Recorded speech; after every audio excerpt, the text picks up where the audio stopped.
hope we pray for better days. बच्चों, आज की क्लास में हम ग्रुप एंड रिंग्स का टॉपिक एफडी यानी फैक्टराइज डोमेन डिस्कस करेंगे। इससे पहले आपने पिछली वीडियो रीड की होगी जिसमें हमने पॉलिनोमियल रिंग और सम डेफिनेशन डिस्कस की थी, list common divisor, greatest common divisor.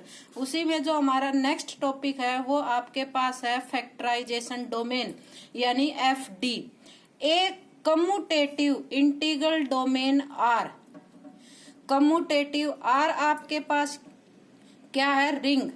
Ring जो है कम्यूटेटिव और integral domain with unity. Integral domain आपको पता है एक commutative ring which has unit element and is without zero divisor. Integral domain आपके पास क्या होती है? जो रिंग होती है वो कम्यूटेटिव होती है जिसमें आपके पास यूनिट एलिमेंट होता है और विदाउट जीरो डिवाइजर है।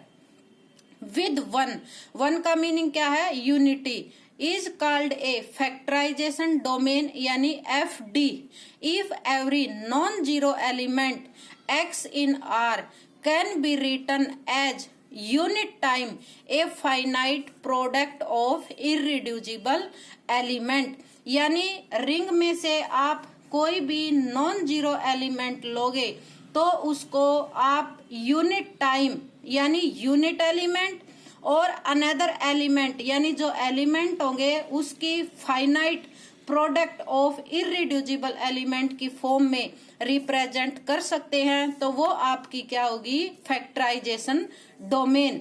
यानी आपके पास जो रिंग है वो commutative integral domain with unity. Unity का मीनिंग क्या होता है कि एवरी एलिमेंट का जो आपके पास है इनवर्स एग्जिस्ट करेगा, उसको आप एफ डी कहोगे if every non zero element x in R can be written as unit time a finite product of irreducible element. जैसे हमारे पास आर है, आर यानी रिंग। रिंग जैसे हमने कोई भी एक एलिमेंट लिया आर स्टार, आर स्टार का मीनिंग भी आपके पास क्या है? रिंग। तो हम एक्स एलिमेंट को, एक्स हमारे पास क्या है? एक नॉन जीरो एलिमेंट है और नॉन जीरो एलिमेंट को हम यूनिट यानी जो यूनिट एलिमेंट है यूनिटी में है इनटू में finite number of irreducible element की मल्टीप्लीकेशन के फॉर्म में रिप्रेजेंट कर सकते हैं। तो उसको हम क्या कहेंगे? Factorization domain. जैसे कि हम एक एग्जाम्पल कंसीडर करते हैं, एग्जाम्पल के थ्रू इसको डिस्कस करेंगे। जैसे हमारे पास है जेड। जेड क्या होता है? Set of integer. और इसमें ऑपरेशन क्या है? आपके पास रिंग है और रिंग है तो ऑपरेशन रिंग के अंदर 8 प्रॉपर्टी होती हैं, 5 प्रॉपर्टी एडिशन की और 3 प्रॉपर्टी आपके पास है मल्टीप्लीकेशन की। हम कहते हैं कि ये एफ डी है यानी फैक्टराइजेशन डोमेन है। जेड इक्वल टू जो एलिमेंट होते हैं वो आपके पास क्या होते हैं? जैसे 0 +-1 +-2 एंड सो ऑन। हमने इसमें से एलिमेंट लिया 2 किस में बिलोंग करता है? सेट ऑफ इंटीजर में यानी रिंग में। तो 2 इक्वल टू मैं ऐसे लिख सकती हूँ 1.2, प्रोडक्ट की फॉर्म में लिख सकती हूँ। मैं ऐसे भी लिख सकती हूँ -1 इंटू -2। 1 आपके पास क्या है? एक यूनिट है। -1 भी क्या है? यूनिट है। और 2 आपके पास क्या है? एक इररिड्यूसिबल एलिमेंट है क्योंकि हम 2 को किसी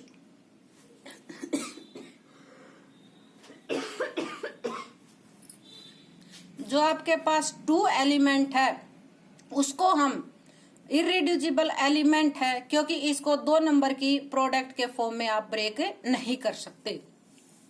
नेक्स्ट जैसे इसी में हमने एक एलिमेंट लिया 6 किस में बिलोंग करता है? सेट ऑफ इंटीजर में। 6 को अगर मैं ऐसे लिखती हूँ इक्वल टू 1.6 या फिर ऐसे रिप्रेजेंट करते हैं -1 इंटू -6 तो ये हमारे पास क्या है, FD नहीं है, क्योंकि जो 6 है, 6 को अगर हम ब्रेक करते हैं तो 2 नंबर की ब्रेक में आता है 2 into 3, लेकिन इररिड्यूसिबल एलिमेंट के लिए अगर हम ब्रेक करेंगे तो इसमें से एक एलिमेंट हमारे पास यूनिट होना चाहिए, लेकिन यहाँ पर ना तो आपके पास 2 है एलिमेंट यूनिट और ना ही आपके पास 3 है, इसलिए जो 1.6 है या -1.6 है, इसको हम ये नहीं कह सकते कि ये FD है। अगर आप इसकी रिप्रेजेंटेशन ऐसे करते हैं 1.2.3, तो 1 क्या है आपके पास, यूनिट है, और 2 और 3 क्या है आपके पास, इररिड्यूसिबल एलिमेंट है, क्योंकि 2 को अगर हम ब्रेक करेंगे तो क्या आएगा 1.2 या -1.2, और 1 क्या है आपके पास, यूनिट एलिमेंट है। इररिड्यूसिबल एलिमेंट की क्या कंडीशन होती है, हमारे पास इररिड्यूसिबल एलिमेंट की कंडीशन है कि अगर आप उसको प्रोडक्ट फॉर्म में लिखोगे, 2 नंबर की प्रोडक्ट फॉर्म में, तो एक एलिमेंट आपके पास यूनिट होना चाहिए। एज इट इज अगर हम 3 को ब्रेक करते हैं तो इसको भी लिख सकते हैं 1.3। अगर 1.3 लिखोगे तो 1 क्या है आपके पास, यूनिट एलिमेंट, और 3 एज इट इज, तो 2 और 3 हमारे पास क्या है, इररिड्यूसिबल एलिमेंट। तो अगर 1.6 लिखते हैं तो ये हमारा FD नहीं है, क्योंकि 6 जो है ब्रेक करते हैं तो 2 into 3 आता है, ना तो आपके पास 2 जो एलिमेंट है वो और ना 3, दोनों में से कोई भी एलिमेंट यूनिट नहीं है। इसकी रिप्रेजेंटेशन अंदर वैसे भी कर सकते हैं, जैसे -1.2 -3, ऐसे भी कर सकते हो, -1 -2 3। एक जो नंबर होता है अगर FD है तो उसकी रिप्रेजेंटेशन सिंगल टाइम नहीं होती, अनदर टाइम भी उसको यानी समथिंग डिफरेंट वे से हम उसको रिप्रेजेंट कर सकते हैं। ये हमारी डेफिनेशन क्या थी, FD यानी फैक्टराइजेशन डोमेन। और इसमें हम अनदर एग्जाम्पल लेकर भी आप अपनी प्रैक्टिस कर सकते हैं, जैसे कि रैशनल नंबर, या फिर आपके पास रियल नंबर है, या आपके पास होल नंबर है, नेचुरल नंबर है, कोई भी नंबर लेके आप इसकी अनदर प्रैक्टिस कर सकते हैं। और ये हमारी डेफिनेशन ये कंप्लीट होते हैं। इसे नेक्स्ट वीडियो में हम अपनी नेक्स्ट टॉपिक डिस्कस करेंगे।